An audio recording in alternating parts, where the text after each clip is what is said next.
welcome to yet another amazing podcast. This is, I believe, podcast number 6. I have an amazing guest today with us. This young lady is a filmmaker, and she's doing a documentary. She's interested in PTSD or PTSI. Hopefully, we'll be using that name a little differently. Mm-hmm. And then I think we'll have some fascinating discussions. And you had to see some patients today. Correct. Maybe you can tell us who you are and why you're hanging out in beautiful Westmont, Illinois. Well-known for the Stella Center. That's what is well known now, or it should be. My name is Gia Galligani. I am a filmmaker. I am doing a documentary right now with the doctor and my best friends that are actually getting treated here. They were in desperate need of some relief from PTSD. Both of them, they're married, and we stumble upon this. And this is just something that I don't even know how it all came about. But sometimes I don't question gifts like this. And in a very short amount of time, in 3 weeks, we're here, and it was fascinating to see your work today. Thanks so much to being here. It is interesting, though. So if you don't mind, let me tell you about the documentary. Sure. I mean, not documentary, this podcast. So I call it Brain, Hope, Reality. And we'll talk about why. But the name PTSD should be changed to PTSI, post-traumatic stress injury, because I truly believe, and there's a lot of really good science evidence behind it, that it's an injury. It's a real biological change. And it can be treated biologically. So to me, PTSD is not a lifestyle. It's actually organic problem that's fixable. So we're going to talk about the brain, a huge part about mental health is hope. Also going to talk about reality, what really is and what's not so much. And then we're also going to talk about aging and mental health, impact on aging, which is measurable nowadays, which is amazing, using Harvard clock called epigenetic clock, and what you can do about it. Anyway, welcome. We all need anti-aging, don't we? We do. Well, the first thing we need actually is mental health. Of course, that is, yes, I agree. And I am extremely curious this because it just totally makes sense. However, I've never heard anybody like. Well, let's start with that. This is a good place to start. Yeah. So let me tell you a story about the term PTSD. So that term was introduced in 1980 in DSM-3, which is Diagnostic Statistical Manual of Psychiatry, American Psychiatric Association. So what's interesting is the term PTSD has evolved over time. The first time the term PTSD or like was used in modern era was called soldier's heart, used in Civil War, which was 1800s. Then, right? And then it became shell shock, World War I, early 1900s, battle fatigue, 1941, something in that area. Then became Vietnam syndrome. And now it's called PTSD in the United States. In Russia, the term used to be Chechnya syndrome. Interestingly enough, all those terms mean the same thing. People have the same symptoms. They have a flat face, they're anxious, they can't sleep. And what's interesting is PTSD is also seen in animals. It's called VPTSD, veterinary PTSD. So a quarter of the animals or quarter of the military dogs that come back from Iraq have VPTSD. Oh. So I actually was the first one in the globe to treat PTSD with stellate. I wrote the article in the paper with me about it. Wow. How is it that people don't know too much about this? What is really stopping this? I'll tell you in a second. Stay tuned. So here's what happened. So the man, Frank Ogbert, this is actually a very close friend of mine, very famous psychiatrist. He used to work for FBI, and he came up with the term Stockholm Syndrome, which you probably heard of. Of course, yeah. So he was part of the committee designing the term PTSD in the 1980s. So since then, he believes they were wrong, the committee was wrong. The name needs to be changed to PTSI. So in fact, there is a previous episode on my podcast, Frank and I talking about it, the whole history, which is an amazing opportunity. But what he believes there is a biological change that is measurable using modern instruments. When people say PTSD is invisible wound, my answer to that is invisible if you have the wrong scanner. If you have advanced scanners, PET scan, FMR, MEG scan, you can actually see PTSD. I've seen, I went to Dr. Amon's office. Right. And I saw that the scans and the areas where he can see, like, right. Is that what you mean? Like they can see? That's one of the types. That's one of the techniques. Okay, he and I and his partner wrote a paper together about that. And you can reverse those changes by doing the procedures we're doing. That's exactly right. Yep. That's what those are advanced scanners. And what can we all do as citizens to be able to help change that name? Happen to have a specific ask. Love that. So anyway, back to the story. Sorry, that's okay. I go fast. I go faster. Anyway, so the APA, American Psychiatric Association, is a keeper of the term PTSD. So every time there is a change of DSM, then there is opportunity to change the name. So just to give you a feel, so DSM-1 came out in 1952. Homosexuality was considered a mental disease. It was not well thought of by the public. Demonstrations and things like that. People said, what are you doing? Shockingly, DSM-2 did not have homosexuality as a mental disease. Right? So my point is it's flexible. So then DSM-4 was changing to DSM-5 in 2013. So Frank Egbert, together with his buddy, Pete Shirelli, 4-star general. Pete Shirelli was a 4-star general, still is, but now he's retired. His job was to prevent suicides for the military. So Pete, not a scientist, like a real live 4-star general, went to the APA and said, my guys are killing themselves and they hate the stigma. Mm-hmm. Please change the name. So you'd think APA go, of course, it makes perfect sense. Nah, they said no. Wow. This is 2012. So not that long ago. Anyway, so I have a website. It's called itsptsi.com. So if you want to read the excerpt from news coverage from that time, it's available. So what I did is, since I know Frank well and I believe in biological component of this condition or injury, I did the survey. 3,000 people. I asked them, if you change the name PTSD to PTSI, will there be an impact? Will you get rid of stigma? Will you seek care? Mm-hmm. Simple question. They said yes, there will be a change. So I published that. I presented it at APA this year, and then nothing happened. So the cool thing now is to change the name to change any name in DSM. They have a rolling opportunity. Instead of every 12, 14 years, now you can do it anytime. So I submitted the request to the APA 3 months ago. So they're thinking about it. So it's in front of a steering committee. And what's interesting about that is that I think there are a couple ways to change names. Like homosexuality, the way it was changed is people basically stage revolts. They said that's totally inappropriate. You cannot call us mentally ill. Being homosexual is really none of your business.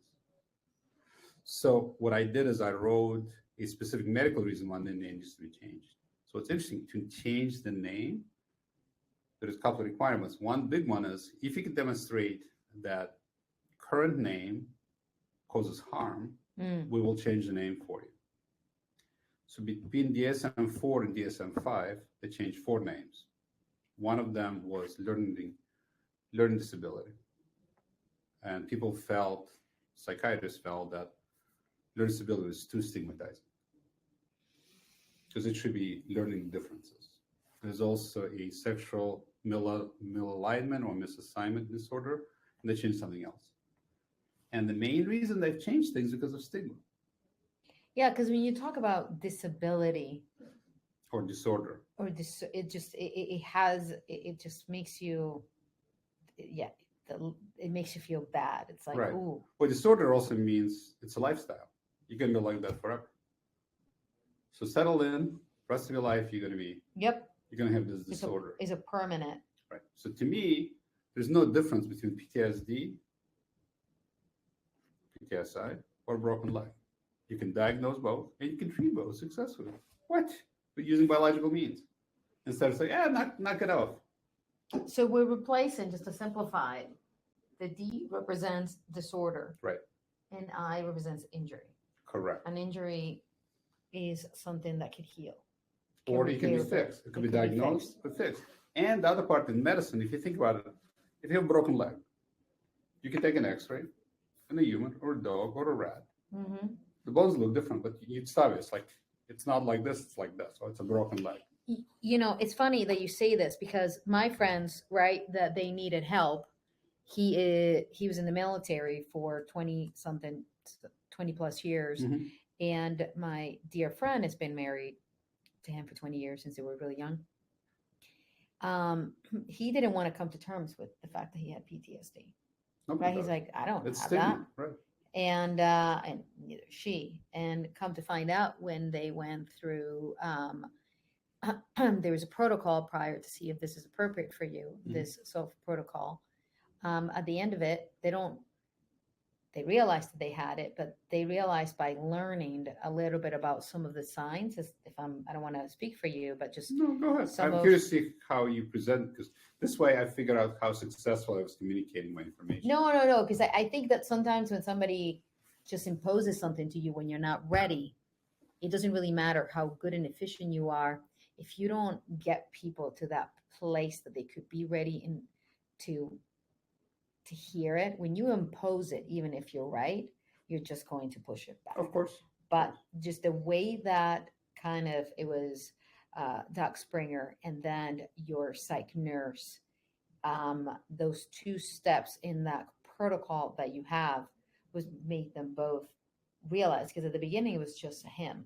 Right. And then she was just like, okay, you need it. Right. I don't need it. Right. And then that whole concept of secondary PTSI, right? That whole understanding of like, oh yes, I do have it.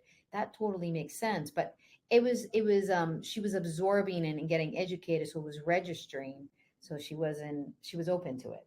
So now we're here 3 weeks later. Today is day 4. They had 3 days of ketamine. Mm-hmm. And today they had the first shot. And how are they doing? They're doing great. And that's amazing. And it's interesting to witness. See, I can probably see it more than people that don't know them, but I'm like, wow, they're just lighter, because he's always tense. Right. So because he's always tense, she's always tense and kind of like, oh, they're all God, what's going to happen? Right now they're like, whatever. Right. Okay. You know, the temperature in the room came down. The temperature and it's just staying down. So that is pretty unbelievable. Well, exactly. So again, back to my point. So if it's a biologic thing, you can take an X-ray or can dissect out the bone and you go, it's broken, right? Yep. Amygdala controls PTSD. If you take out the amygdala from a rat, they're not going to be able to develop PTSD. So it's a physical organ in the part of the brain. You can actually diagnose and shockingly treat it using a relatively simple technology. So back to what can be done to make that happen. So I've done the sciencey part. So I started a movement. It's PTSI movement. Oh, the pin? The pin. Yeah. Right. I didn't bring my pin, but I got one. Out of uniform. Anyway, so, but the other thing is what I'm trying to do is if you go to itsptsi.com, mm-hmm. people can click on letter writing campaign. In fact, with all your connections and ideas, I'll supply this information to you as much as you'd like. But what would be great, you go in there and you read it, or you can just click and say, all right, I want the name should be changed PTSD to PTSI. So that all gets saved in the server. What I want to do is print out all those letters and bring boxes to Washington, D.C., where APA headquarters is, and just give them the boxes.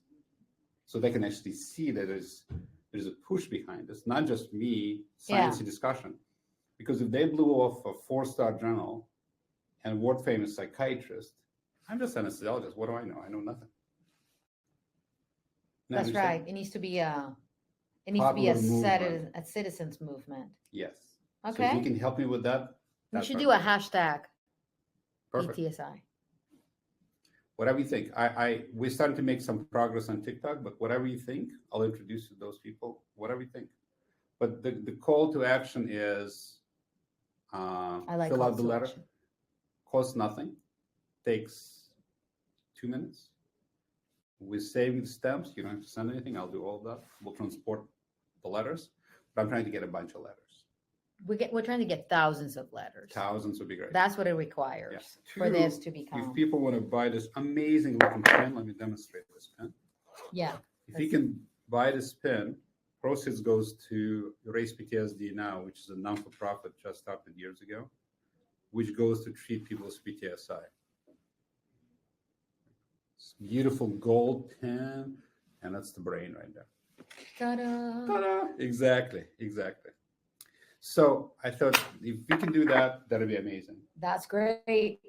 I'm gonna push the I've seen it with my own eyes, right? That's what It's just matters.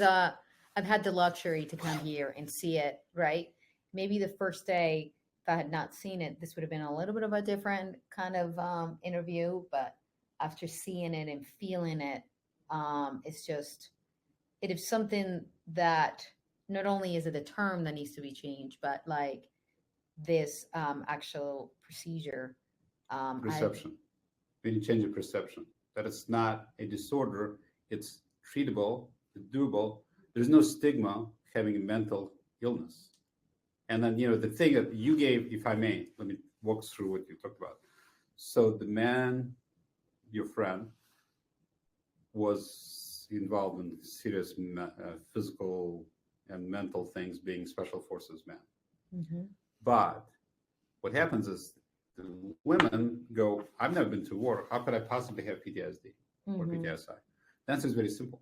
You can think of PTSD or PTSI as a infective agent. Think of STD, sexually transmitted disease. If a man comes home and it's always scary and you can't tell if you're regular, you never have peace and quiet. And that's what develops secondary PTSD. So my mother had that and she died from that by her own hand. My father had PTSD from World War II. So he gave it to her and he gave it to me. Fortunately, I got treated and I'm doing well, thankfully. But I think it's important to realize that you don't have to be in a horrible battle to develop PTSD or PTSI.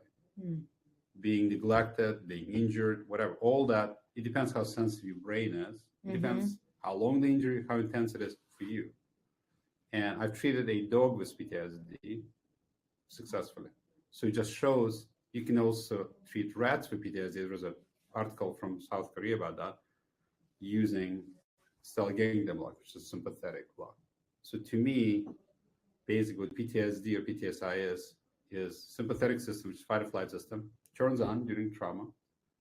If it gets kicked on and gets stuck like that, that's what PTSD or PTSI is. And you can reverse it by doing the block. So that the other thing that's interesting is your friend is part of the study I've started. What we're trying to do is there is a way to measure how fast biological age occurs in a person. It's called epigenetic clock. The best one is called, escaped me for a second. Anyway, so what it is, we're looking at the DNA change. It's called GrimAge, that's actually one we're using. It was developed at UCLA.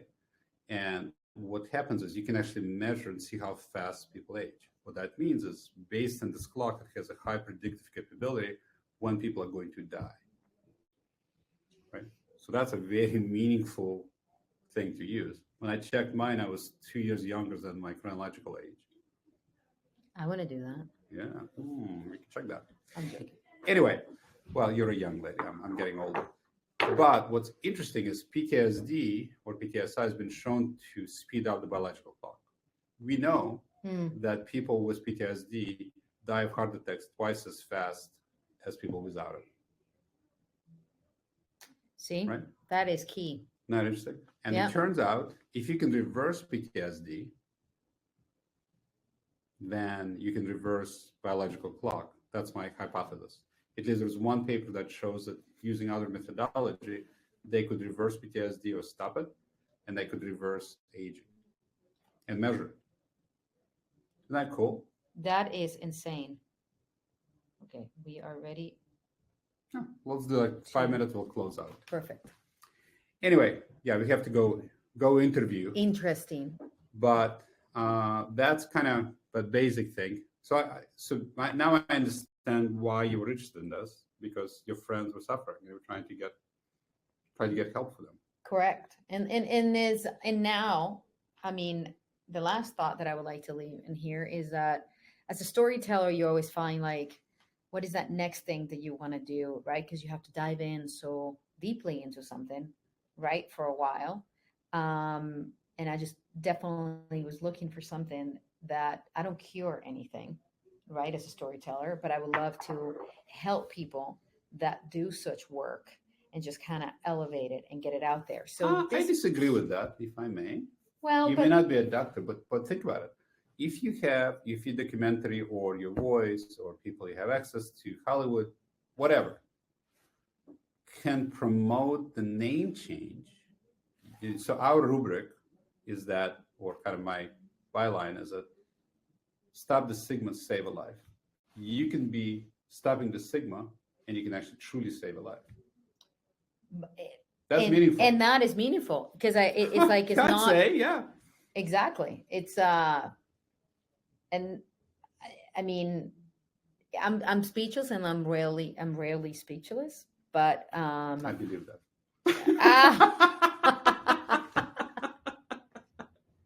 I'm going to take that as it's a compliment. As a compliment. High compliment. We're both talkers. You got to admit. Yeah. We're both talkers. We're, I'm not saying I'm not a talker. Oh, no. We know. Yeah, we know. It takes one to know one. Exactly. No, but it is really, I know that you see this every day, but it was really unbelievable to be, we had cameras and we were shooting all this, but I was just dead on watching them in their face when they were like, got up and they were feeling a little disoriented, but just like lighter. And one of them got very emotional, and it's just, it really, the release and the lightness. So I am, thank you very much for letting it into your house. Thank you. Right. Thank you. And stay tuned for this documentary. Yes, we are focusing a lot on veterans and first responders. And the families. Don't forget the families. We treat the families. We were trying to do correct. So for Special Operative Force. So this, by the way, is one of my proudest challenge coins. So challenge coins are what military people give each other as a sign of respect. I have my own, even though I've never done military. So this was from Special Forces from Canada. That's why the leaf. Oh, yes. Right? Oh, it's pretty. It is beautiful. Yeah. But what we try to do is treat the families. So SOF method, which Chairman came up with, basic combination of ketamine and stellate, or DSR, dual sympathetic reset. What it does, it seems to reset the brain and make it grow. But we're trying to treat the family, because if you treat only the guys, and the women are miserable. So it's the last thing I want to leave you with. So there's a very lovely, very handsome couple just came in with a 40-year-old kid. Wonderful people. Anyway, they happen to be living in Puerto Rico. Just came in. So I treated the husband about 6 months ago. So the block worked for about 4 months and came back. So no problem. We come back, we do a more advanced procedure called pulse radio frequency. So I was treating his wife. She looks like a model. She looks like totally adjusted, happy, beautiful children, beautiful everything. I said, what do you think, what the effect was? And this one's like smiling. She got a very like serious face. She said, the impact was immense because the temperature of the house went down and it was relaxing. Being at home was relaxing. You look at that couple with the kid should be on the cover of some glamour magazine. They look unbelievable. But again, the point is, it doesn't matter how much money you have, how old you are. So I've treated the 10-year-olds up to 80. The misery of living with mental health, I've lived it. It's a horrible way to go. Yeah, living with a high temperature house, oof. plus it's killing you. The thing you need to understand is that it is killing you. slowly.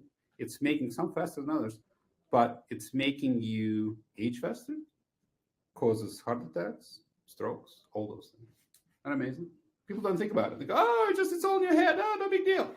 But the head is attached to everything else, like the coronaries, the blood vessels. It's the one in charge, really. Exactly. The brain is the one in charge. One, the gut and whatever. Yeah. But the point is also, if you have PTSD, it reduces your immune function. Immune function is what keeps you from developing cancer. Go figure. It's called scavenging. So everybody develops cancer. Yeah, right? It's all connected. Yep.